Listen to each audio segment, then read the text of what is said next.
Stari, to je eden najredkejših Porschejev sploh. To je... In pa, ki ti hočeš sam... Ti kar naenkrat ni več. Dobro jutro. Zunaj je še trda tema, jaz ti pa že zdajle povem, da bo današnji vlog eden najhitrejših sploh. Družil se bomo z ikono, ali pa daj bom drugače začel. Če ti rečem Porsche 911, izmed vseh 911, katera je najbolj ikonična? Dam ti 3 sekunde, sem pa prepričan, da je marsikdo med vami v tem trenutku že izstrelil. Je Ciril, to je pa turbo.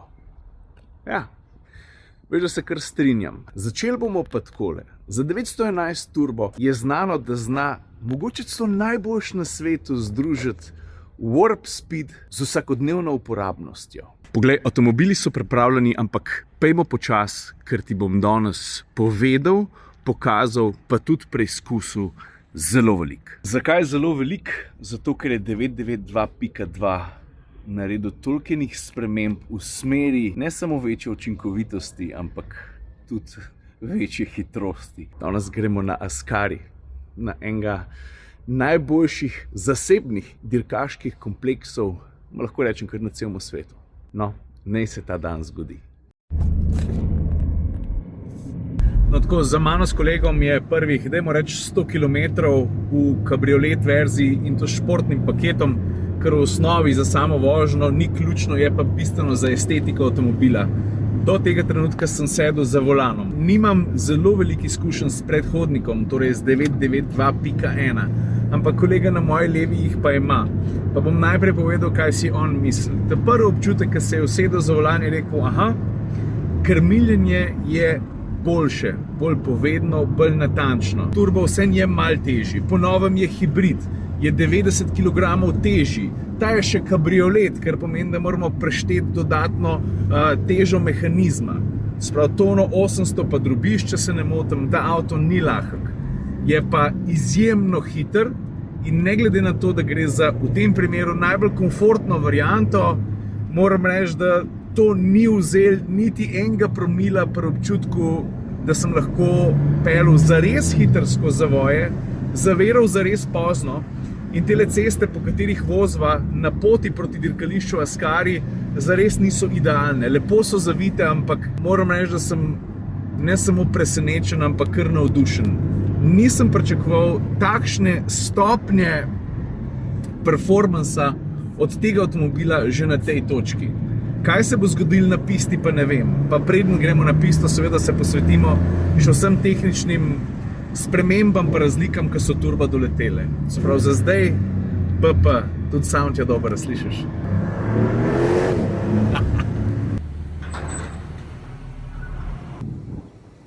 Čakali smo na to, da se pripeljemo na dirkališče Ascari, ki je v resnici ene vrste dirkaški klub, zasebno dirkališče, zgrajeno, dajmo reči, na 20 let nazaj. Ne znam ti povedati, kako se veselim. Drugič sem tukaj noro.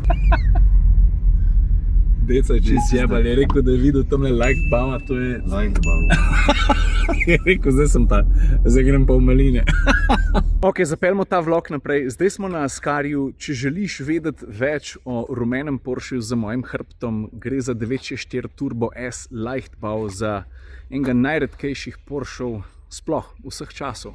Ne vem, Carrera GT je za tole basovno proizveden avto, zato ker so jih naredili samo 86. Ta s 381 konji, to je 61 konj več, kot je imel običajen Turbo S takrat predstavo leta 1992 na avtomobilskem salonu v Ženevi. Posebnost tega avtomobila je bilo seveda, ker ne pozab sem rekel, da je nosi ime Leichtbau, to, da je bistveno lažji od običajnega turba. Začeli so s kolesi, nadaljevali v kabini. Lej, se če ti pokažem, kako izgledajo tile racing bucket seats, ti bo hiter vse jasno. Pa zadnji v drugem delu avtomobila seveda ni sedežev, je pa en krasen rumen napis turbo. In če sem čist iskren, si nikoli v življenju nisem mislil, da bom ta avto videl, kaj šele, da se ga bom lahko dotaknil. Stari, to je eden najredkejših Porschejev sploh. To je... No in ravno ta Leichtbau je dober dokaz, kako je Porsche vedno znal iz svojih vozil izvleči maksimum. Vidiš, tudi nižje, se mi zdi, da celo za 3-4 mm od običajnega turba. In pazi zdaj, za kar 61 kg lažji. Pa tudi tale rumena barva je bila zelo posebna, nosi pa krasno ime. Speed Yellow. No, in če že govorimo o hitrosti, vrnimo se na aktualnega Turba S, s katerim sem prišel sem. Tale konkreten kabrio je opremljen s športnim paketom, na kar kažejo tele dodatki na sprednjem delu, pa tudi platišča vidiš, da so posebna. Konec koncev, Madonna, poglej, še Scheibenwischerji so oblečeni v carbon fiber. Pa če se pomaknemo na zadnji del, kdor bo izbral športni paket, bo v primerjavi z običajnim Turbo S dobil ovalne izpuhe tukaj zadaj, pa tudi dodaten karbonski difuzor. Vse skupaj bo videti malo drugače. Pa če se ne motim, to pomeni še spremembo pri kupeju, v smislu, da dobiš karbonsko streho. Zdaj je pa čas, da se od kabrioleta premaknemo k kupeju, da predelamo vse tehnične novosti, pa se gremo pa peljati. Kaj so ključne stvari, ki jih moraš vedeti v povezavi z novim Turbo S? A gremo najprej na vizualno, to, kar se vidi na prvi pogled, pa se pol premaknemo pod pločevino. Torej, ta prva stvar, ki jo bo marsikdo opazil, so tele lamele, ki so seveda dinamične oziroma prilagodljive glede na to, v katerem delu vožnje si. Ampak na grobo dajmo reči, da do 30 km/h so odprte, potem se zaprejo in ostanejo zaprte do hitrosti 160, na kar se seveda za potrebe hlajenja spet odprejo. In pri aktivni aerodinamiki smo v resnici šele začeli. Spoiler, vemo, kaj se z njim zgodi, ko hitrost zraste, oziroma dvigneš ga lahko tudi na gumbek. Dvigne se zato, da več zraka pritiska zadek k tlom, da je oprijema takrat, ko ga nucaš več. Tudi zadnji del, vključno z difuzorjem, je izrazit. No, zdaj, ko smo pa pri izpuhih, a opaziš spremembo? Dobro, ne samo spremembo v obliki, ne? Prej, ko smo gledali kabriota s športnim paketom, so bili izpuhi ovalni pa obdani z ogljikovimi vlakni.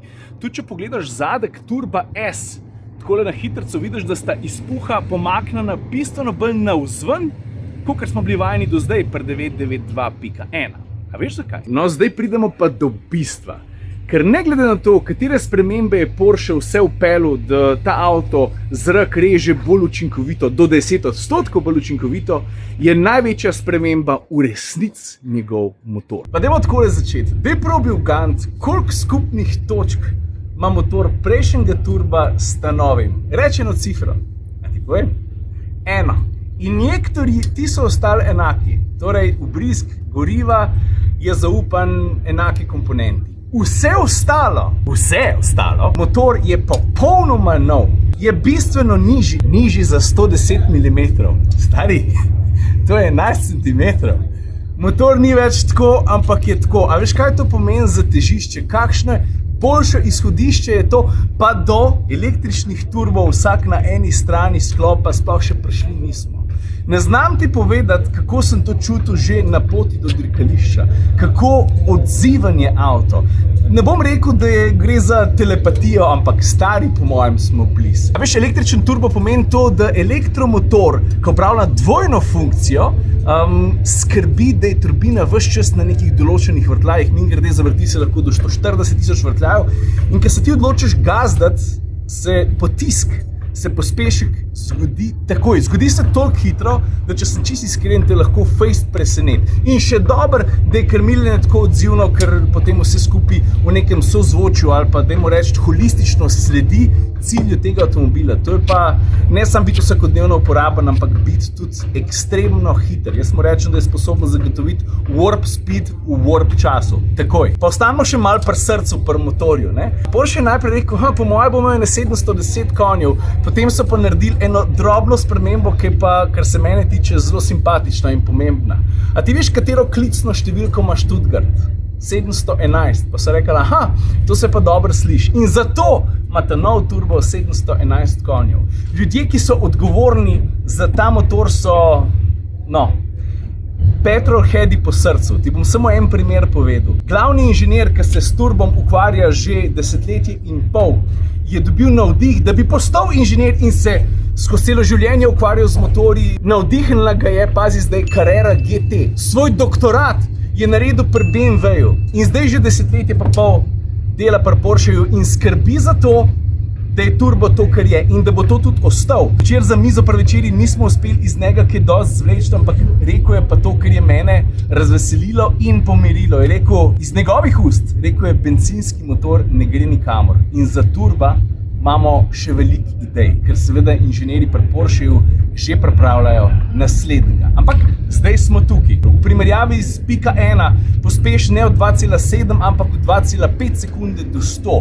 V resnici je pa vse skupaj optimizirano veliko bolj, kot se sliši. Te desetinke ne pomenijo veliko. Od 0 do 200 je prej 8,9, zdaj pa 8,5. A veš, kaj je še ključno? Vsi sistemi, ki skrbijo za to, da je avto ne samo motor, tudi podvozje, odzivno, tako kot mora biti tudi za rabo na pisti, imajo zdaj novega šefa, če tako rečeš, 400-voltno baterijo, ki skrbi, da se vse skupaj zgodi, da aktuatorji reagirajo, da se podvozje prilagodi še bistveno hitrejše kot prej. Konec koncev, tudi ko se peleš pa prikaš nadležen ležeč policaj, se sprednji del avta dvigne bistveno hitrejše, kot se je prej in se tudi spusti. Pa če mečkam poenostavim, ta nov sistem je sposoben v krajšem času poskrbeti za več tlaka potrebnega v komponentah, da se zgodijo spremembe. Recimo, da odreagira podvozje. Apropo podvozje. Zelo vesel sem, da lahko uporabim sodobno tehnologijo, da vam pokažem stvari, o katerih sem govoril. Torej, pred sabo imam drivetrain, v osnovi kaj poganja Turba S. Na sprednjem delu imamo seveda sprednjo os s precej novo postavitvijo, namreč v videu sem poudaril, da je baterija, ki poganja številne sisteme, večja in bistveno bolj zmogljiva. Zaradi razporeditve teže so jo namestili nad prvo os, ker ne pozabi tudi zadnji ogromnega materiala. Ta baterija kapacitete 1,9 kWh dobavlja moč oziroma elektriko turbopuhalom, aktuatorjem, ki uravnavajo delovanje podvozja in tako naprej. Torej, sprednja os je zdaj, dajmo reči, uravnotežena tudi zato, ker je baterija razmeroma velika, pa spodaj diferencial in tako naprej. Zdaj pa, če se pomaknemo nazaj, tukaj je pa srce avtomobila, torej 911 Turbo S poganja 3,6 litrski Flat Six, a pa zdaj lahko rečemo Flatter Six, zato ker je 110 mm nižji. To je pa zato, ker so številne komponente, ki so bile prej zunaj bloka motorja, umestili noter. Zdaj pa tukaj, če dobro pogledate, motor je majčkeno nižji, na njegovi strani, torej spodaj levo in desno, tudi zato sta izpuha veliko širše nameščena, imamo pa turbopuhali. Fino je videti v praksi, kako je videti pogon enega najbolj hitrih, naprednih pa ikoničnih avtomobilov sploh. Guido Achenbach je človek odgovoren za šasijo oziroma za dinamiko vozila. Guido, you will be able to explain the chassis, the dynamics that are involved in the Turbo S. Could you please explain how everything is connected in terms of the battery providing the power and the suspension reacting, how fast it's reacting, how the actuators are getting the electricity and so on? Yeah, okay. So welcome. We have a central ECU where all the driving behavior is calculated every 5 milliseconds. And in the new Turbo S, we integrated the new PDCC system. So the hydraulic pump is integrated in the high voltage system. And this system, the pump delivers 16 liters per minute of oil volume flow and up to 150 bar system pressure. And this pump is connected to two valve blocks, one in the front and one in the rear. And these valve blocks control the 4 actuators, which are located at each end of the sway bar. And the function of the PDCC is that we can adjust the sway bar stiffness independently at the front and at the rear. Dejanska sprememba v blažilnikih se pa od nič do polne obremenitve zgodi v 200-250 milisekundah, kar je v vsakem primeru hitrejše, kot si sposoben ti potem odpeljati tisto kritično situacijo. Zakaj govorim o tem? Zato, ker ti, ko voziš, sistem ves čas nekaj računa in ker ti odreagiraš, on ne odreagira in to razume v resnici še hitrejše kot ti. Pejmo naprej. Prejšnji turbo 650 konjev, ta smo rekli 711. Navora je za 800 Nm, kar je podobno kot prej. Ampak kaj je ta velika razlika? Krivulja navora zdaj izgleda čisto drugače. Toliko kot prej, nič več kot 800 Nm. Ampak prej je bil sweet spot med 2200 pa 4000 vrtljaji. Zdaj je pa med 2200, 2300 pa 6000 vrtljaji. posledica dveh električnih turbov in vse mašinerije, komponent, ki skrbi za to, da je pol ta navor tudi uspešno prenešen. Ne pozab, turbo je hibrid, povezan je z baterijo kapacitete 1,9 kWh, se mi zdi, sam elektromotor ponudi, koliko smo rekli, 82 konjev, 188 Nm navora, kar seveda pomaga pri performansah, pri celotnem sklopu so pa seveda pazili na kompaktnost. Elektromotor je integriran v menjalnik, tudi druge komponente znotraj motornega bloka, da je vse skupaj nižje, bolj pri tleh in bolj učinkovit. Plus zavore. A veš, da sprednjega premera kolutov ne vem na pamet, se mi je mal neroden. Vem pa to, da se je premer zadnjih kolutov povečal iz 380 na 410. In povem ti, ki ti s tem avtom zaviraš, to se pozna že na navadni cesti, kaj bo šele na dirkališču, avto tako lepo počepne, tudi bremza je, kljub temu, da je njeno delovanje pedala, dajmo reči takole, je polna dobrega, pozitivnega feedbacka. Avto je neverjeten. Zdaj pa vzam vse to, kar sem ti povedal v povezavi z novim turbom in boš lažje razumel ali pa razumela, zakaj je ta avto na Nürburgringu 14 sekund hitrejši od predhodnika. 14 sekund je veliko. 7:03:91. Setup of the suspension system. Gremo en krog s Turbo S-om po dirkališču Ascari. 26 zavojev, ki so med drugim poimenovani tudi po različnih dirkališčih zaradi svoje oblike. Daytona, Laguna, po Laguna Seca, Spa, Mini Eau Rouge imamo Cops Corner. V glavnem to dirkališče je poleg Nürburgringa ne najbrž, ampak zagotovo najbolj zahtevno dirkališče, ki sem ga imel priložnost peljati.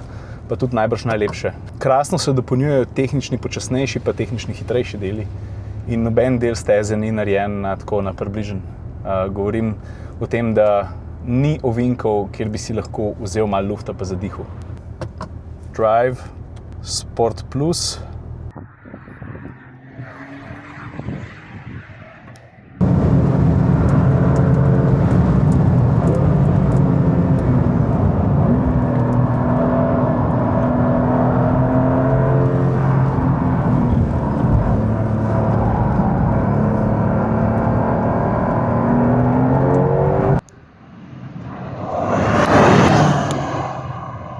No, a smo godni za en povzetek. Torej, 2 vožnji s kabrioletom po cesti, skupaj en po pisti.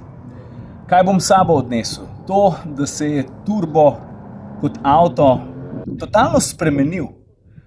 Se mi zdi, da se strinjamo, če rečem, da je bil že do zdaj to najbolj večplasten Porsche 911. In te večplastnosti je naštepal še par drugih plasti, novih. Postal je bolj natančen, bolj odziven. Drznem si celo reči, da je postal veliko bolj zabaven, ker o učinkovitosti nikoli ni bilo dvoma. Zabava je pa dostikrat malo manjkala, ker je bil hladno učinkovit, ne pa. Ne? In to se je zdaj, pa ne z izboljšano aerodinamiko, ta je za 10% bolj učinkovita, smo rekli, ne? Lepšo reže zrak, zaradi lamel, zaradi front lipa, ki se skrije, ko ga ne potrebuješ, oziroma sam vam pride na ukaz ali pa s programom Sport Plus. Vse to je fino, ampak dejstvo, da je turbo postal hibridiziran avtomobil, jaz vidim kot izključno pozitivno.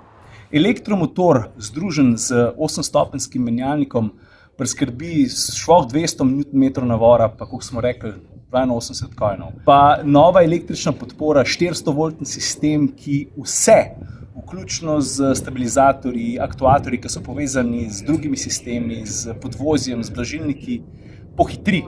Cel avto je bolj oster. Nimaš občutka, da furaš macolo. A veš, ni skalpel, kot GT3 RS, recimo. Je pa zelo fino orodje, ki bo seveda zabaven tudi na pisti. Obenem pa ohranja vse to, po čemer je bil znan do zdaj. Vsakodnevna uporabnost.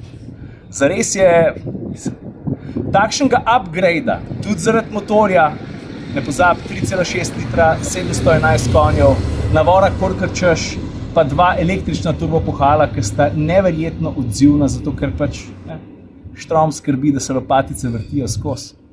In pa, ki ti hočeš sam te kar naenkrat ni več. Porsche, hvala za vabilo na najbrž eno najlepših, pa tudi najzahtevnejših dirkališč, kar na celem svetu se mi zdi. Tale Ascari je Madonna. Upam, da se sem še kdaj vrnil. Lepo se imejte. Če imate kakšno vprašanje, dajte se oglasiti. Če nam znal jaz odgovoriti, sem prepričan, da bo znal odgovoriti uvoznik. Za ceno nimam podatka, če sem jo vmes zvedel, sem jo tukaj napisal. In to je to. Lepo se majte. Ajde. Čau.